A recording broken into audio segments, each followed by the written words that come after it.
Hello, I'm Andrew Woods, and we're about to embark on a series of podcasts over the coming weeks, coming months, in which we're going to be mainly featuring on issues concerning those of us who are in retirement and those of us who are approaching retirement. And I would say that anybody out there watching this now who's of a certain vintage in terms of years and has arrived at the conclusion that since the turn of the millennium, there's been some very strange events happening on a global basis, with the world becoming destabilized. Um, then this is going to be the set of podcasts for you to actually watch. As things develop, we're not just going to have myself talking to camera, which will get boring after a while. We're going to have studio type environment, and we're going to have people coming in to provide various advice, knowledge regarding investments and pensions, which are of concern obviously to people who are in retirement or coming up to retirement. But certainly, going back to what I was suggesting before, the world has definitely become a highly volatile place. Those of us who can vaguely remember, well, the 50s would be too early for most of us, but the late 60s, the 70s, 80s onwards, even though we did have our various shenanigans going on at the time with unions and disputes in the UK in particular, the world then seemed to be relatively stable. And that was important for us when we were planning on where we were going and how we were going to retire. So to draw the analogy, I had the opinion that the growth in general, in terms of performances in the financial markets and the housing market, would be a steady, say, 30-degree slope upwards. So look at that. We know where we're going and we know what's coming up. That gave us a certain amount of confidence in what we were doing. But now, since the turn of the millennium, I'm of the opinion that we're no longer in this state of play. What's happened is we've got peaks and troughs, which I now firmly believe have been deliberately engineered by those at the top. So we're talking here, these aren't conspiracy theories. I think it's now becoming clear that there really is a ruling elite, not even 1% of the global population, who are running the whole damn show. And the rest of us, we're just pawns who are being manoeuvred around. We're the minions. And some of us might be involved in various positions where we're running the show for these people, but we have no real serious impact at the end of the day.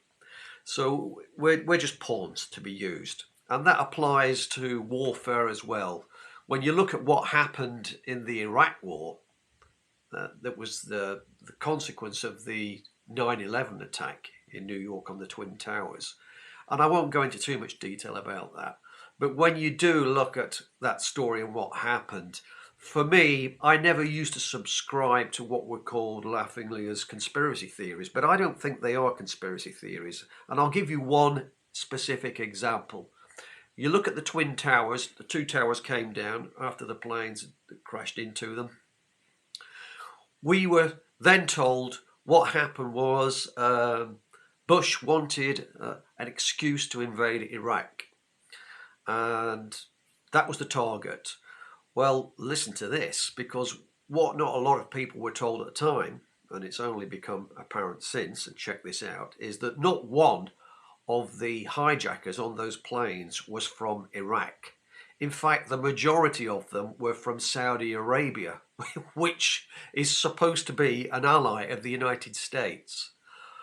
That being so, it's very damned odd that Bush did not attack Saudi Arabia, which are the allies of the United States, and there's big financial investments between the two nations. The Saudis invest their money in corporate America, and the United States supplies billions, if not trillions, worth of military hardware to Saudi Arabia and the other Middle Eastern countries. So that's what happened there, but as I say, it was Iraq that bore the brunt of it and was attacked and basically bombed back into medieval times.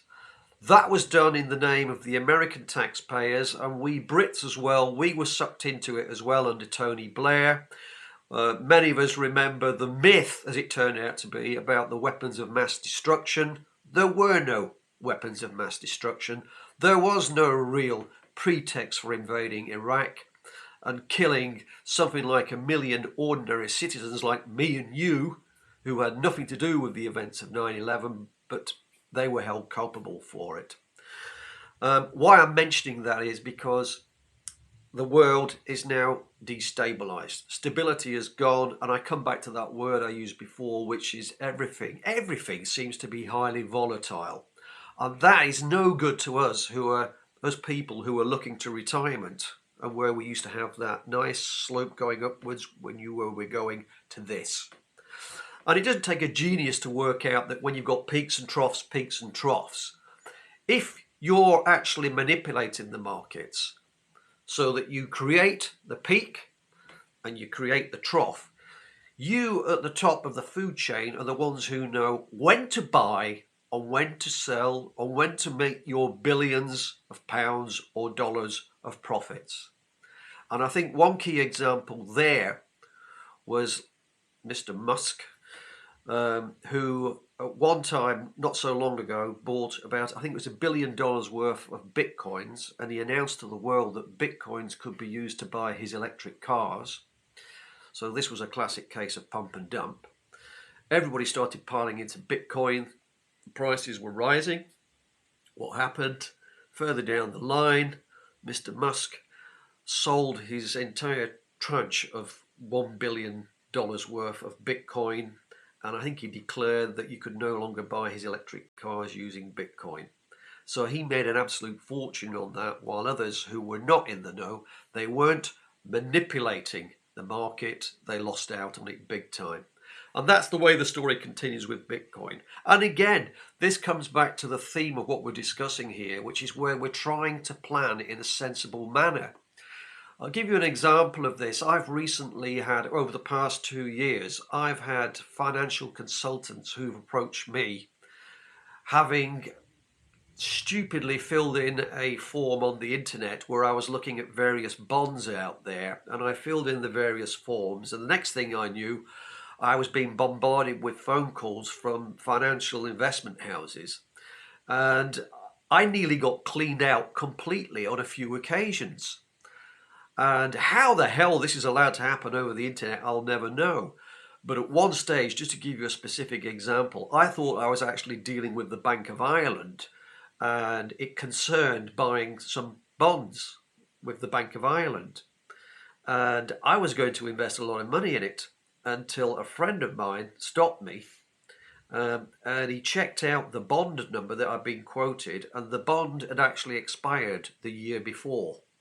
And there'd been a letter issued from the CEO of the Bank of Ireland declaring that that bond was no longer open, it was closed, and there would be no further interest payments made on it.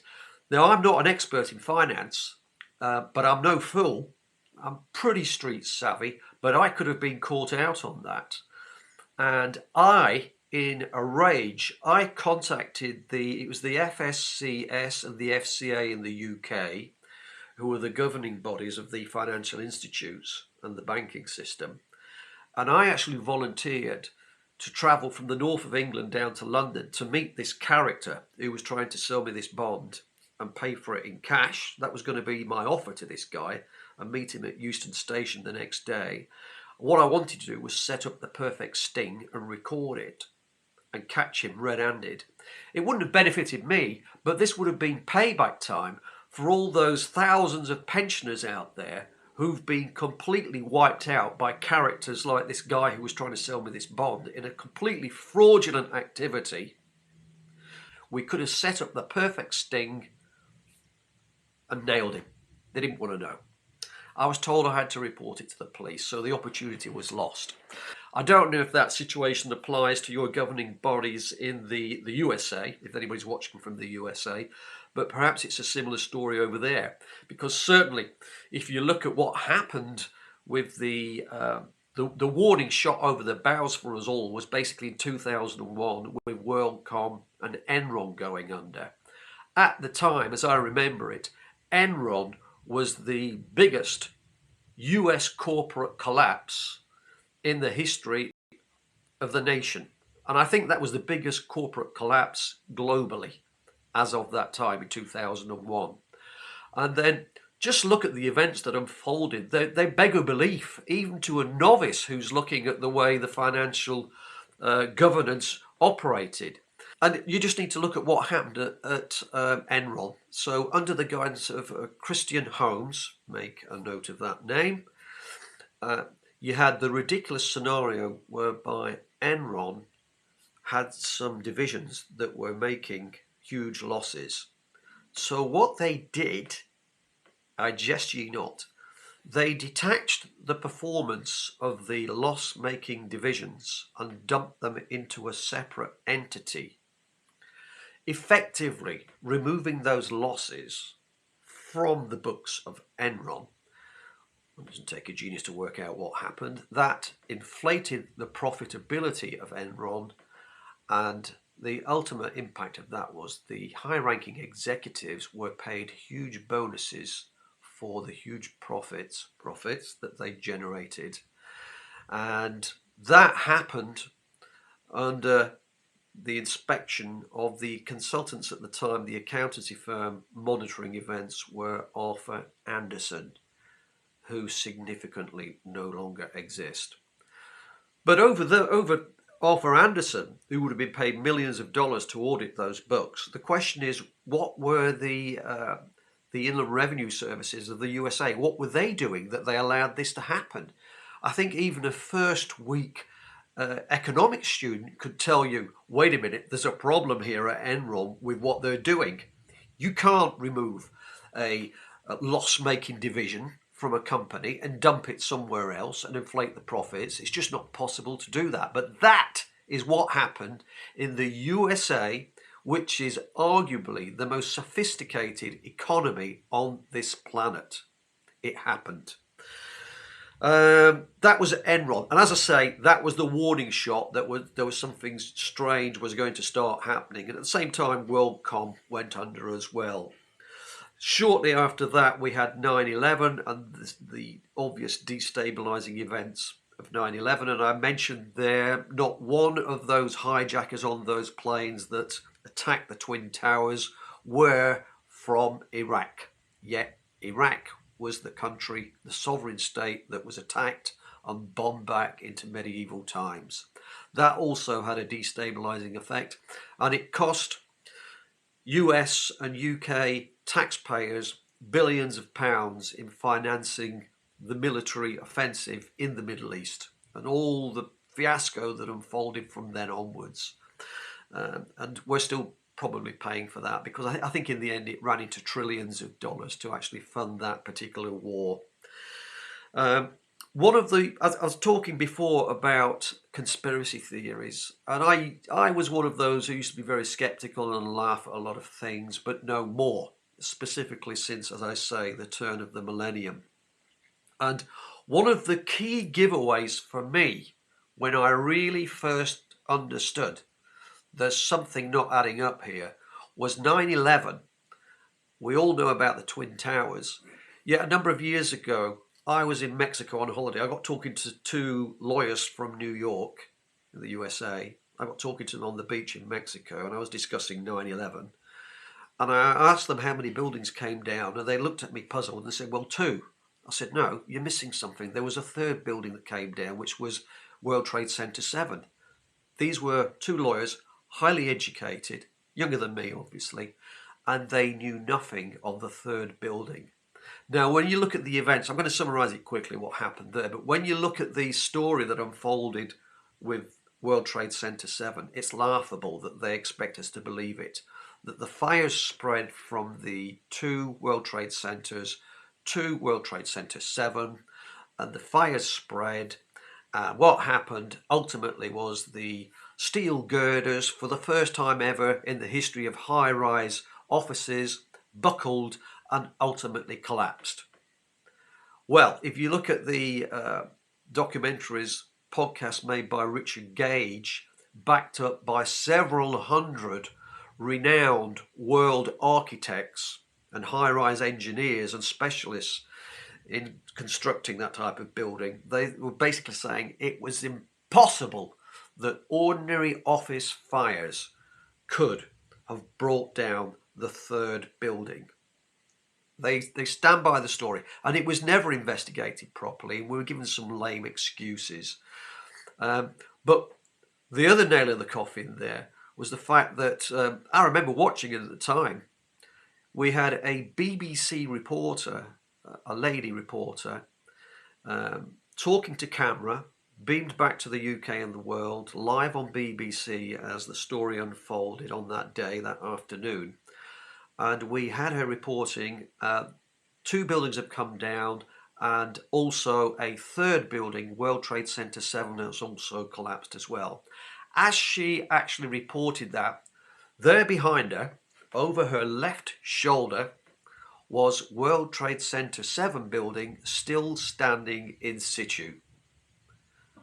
What happened there?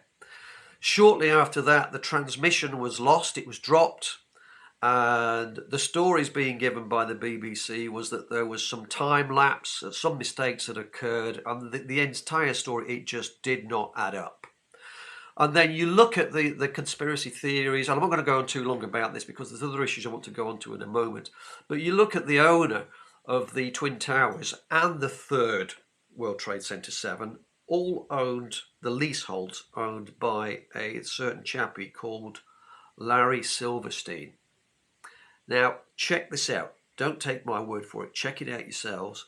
He had investigated the possibility of demolishing Twin Towers several months before 9/11. But he discovered he wasn't able to do it because there was too much asbestos contained within those buildings. 6 weeks before 9/11, he actually reinsured the Twin Towers. I think he paid something like $16 million to reinsure those 2 buildings and to insert a new clause which covered the contingency of terrorist attack. That was 6 weeks before. The rest is history. Another coincidence? Sure. Pigs might fly. And also, the day that 9/11 actually occurred, Larry Silverstein, yet another coincidence, had instructed his daughter under no circumstances to go to the Twin Towers for their normal breakfast they took most days together, as he had other appointments.